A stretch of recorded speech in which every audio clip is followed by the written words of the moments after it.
Video बघणाऱ्या प्रत्येकाला महाप्रपंचातर्फे तेजस तुंगारचा सप्रेम जय शिवराय, सप्रेम जय श्रीराम. मित्रांनो, सत्ता आली की दाम आणि सत्ता गेली की राम ही उबाठाची वागण्याची पद्धत आहे आणि यावरच टीका केली आहे ती महाराष्ट्र राज्याचे उपमुख्यमंत्री एकनाथ शिंदे यांनी.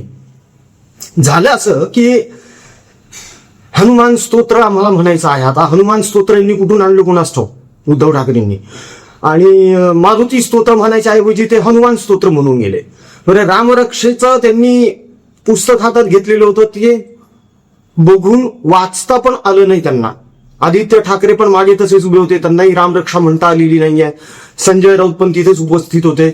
उद्धव ठाकरे यांनी रामभक्तीचं स्तोम माजवलं आणि आता तर सुप्रिया सुळे यांना देखील रामभक्ती सुचलेली आहे.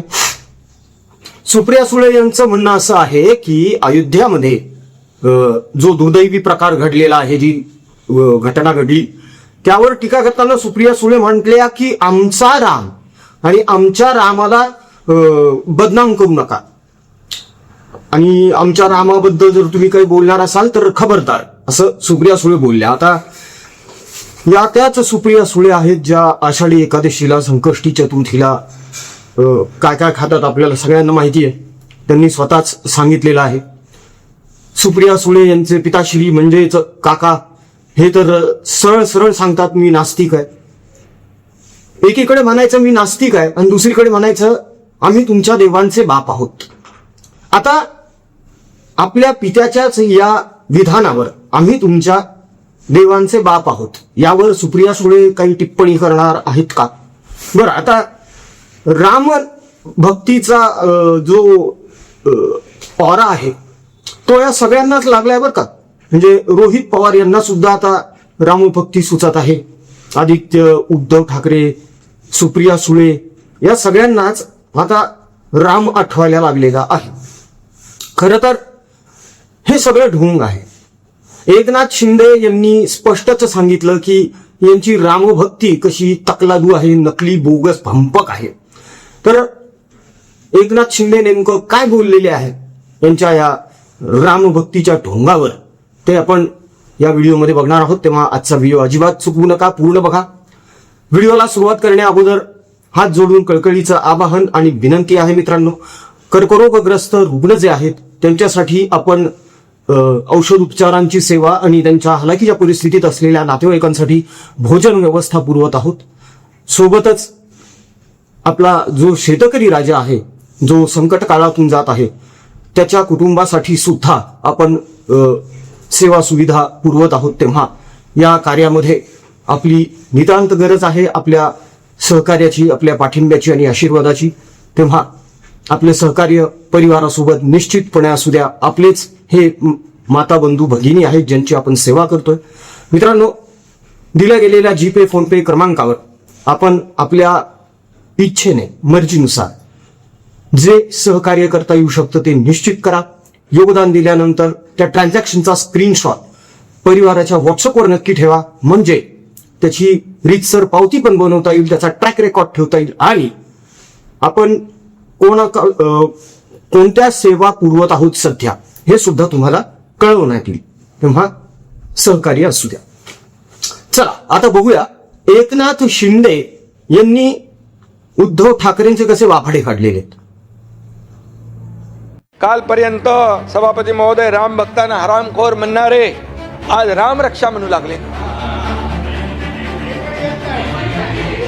श्रीकांतनी एका दमात बोलून टाकलं होतं हनुमान चालीसा, सत्ता असताना दाम आणि सत्ता गेली की राम, सत्ता असताना दाम, सत्ता गेली की राम, असे हा प्रकार आहे. आणि म्हणून कर्माची मिळाली शिक्षा म्हणून आठवली रामरक्षा. खासदार डॉक्टर श्रीकांत शिंदे यांनी अस्खलितपणे हनुमान चालीसा पठण केला. त्याचीच कॉपी आदित्य ठाकरेंना करावीशी वाटली, उद्धव ठाकरेंना करावीशी वाटली. मात्र यांना बघून वाचता सुद्धा आलेला नाही हनुमान चालीसा किंवा रामरक्षा. मारुती स्तोत्र म्हणायच्या ऐवजी हे हनुमान स्तोत्र म्हणून गेलेले आहेत. एवढी तर यांची रामभक्ती आहे. अशाने राम कसा पावेल हो यांना? बरं, अजूनपर्यंत हे एकदाही अयोध्येला गेलेले नाही, निमंत्रण असून सुद्धा. ही यांची पोकळ रामभक्ती. आणि आता केवळ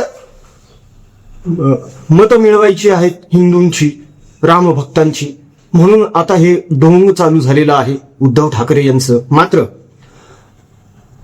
सुषमा अंधारे या अगोदर प्रभू श्रीरामांबद्दल काय काय बोललेले आहेत याची आपल्या सगळ्यांना कल्पना आहे, जाणीव आहे. त्यांना चकार शब्दानं देखील उद्धव ठाकरे तेव्हा काहीही बोलले नव्हते. मग आता हे रामभक्तीचं सोंग कशाला आणायचं आहे? तर फक्त आणि फक्त लोकांची सहानुभूती मिळवायची आहे. आणि म्हणूनच ठाकरे पिता पुत्र सध्या राममय झालेले आहे. मात्र हे खरोखरच किती रामभक्त आहेत हे सगळ्या जगाला माहीत आहे मित्रांनो. त्यामुळे एकनाथ शिंदे जे काही बोललेले आहेत ते अगदी परफेक्ट आहे. म्हणजे बघा, हे कसं सोयीनं रामभक्ती करतात. एरवी यांना कधी राम आठवत नाही. मात्र आता पायाखालची वाळू सरकलेली आहे. 13-14 आमदार परत फुटणार आहेत. जोरदार गरमागरम चर्चा यावर राज्यभरामध्ये सुरू आहे. आणि अशा आता हे फुटणारे आमदार धरून ठेवायचे आहेत. म्हणूनच की काय, ठाकरे पिता पुत्र रामभक्तीला लागलेले आहेत. मात्र सगळ्यांनाच माहीत आहे यांची रामभक्ती कशी आहे ते. तेव्हा यांनी कितीही जरी आटापिटा केला आता आणि दिवस रात्र जप जरी केला रामाचा, तरी राम काही यांना तारणार नाही. त्याचं कारण असं आहे की या अगोदर प्रभू श्रीरामांवर असभ्य टीका करणाऱ्या सुषमा अंधारे यांना ठाकरे पिता पुत्रानं साधं फटकारलं देखील नव्हतं किंवा चकार शब्दही बोललेले नव्हते. तेव्हा आता सगळ्या जगाला जेव्हा कळून चुकलेलं आहे की ह्यांची रामभक्ती नकली आहे, तेव्हा आता कितीही जप तप केले तरी त्याचा काहीही फायदा होणार नाहीये. 2029 पर्यंत तर अशाही आता निवडणुका नाहीतच. त्यामुळे 2-2.5-3 वर्ष यांना जमलं तर यांनी अजून थोडी रामभक्ती वाढवावी आणि शक्य जर झालं तर रामरक्षा पाठ करावी. म्हणजे किमान गेल्या वेळेस त्यांचं जसं हसं झालं जगासमोर तसं हसं होणार नाही. बाकी मित्रांनो, तुम्हाला या ठाकरे पिता पुत्राच्या रामभक्तीवर कितपत विश्वास आहे की शंका आहे? कमेंटमध्ये तुमचं मत निश्चितपणे मांडा मित्रांनो. चला, रामाचं नाव घेऊन आजचा हा व्हिडिओ आपण इथेच थांबवूया. सुरुवातीला जी विनंती आम्ही केली, आपण आपल्या परिवारातर्फे रुग्णसेवा देतोय, अन्नदान करत आहोत, शेतकरी राजासाठी आपण काम करतोय, तेव्हा या कार्यामध्ये आपला सहभाग योगदान निश्चित असू द्या मित्रांनो.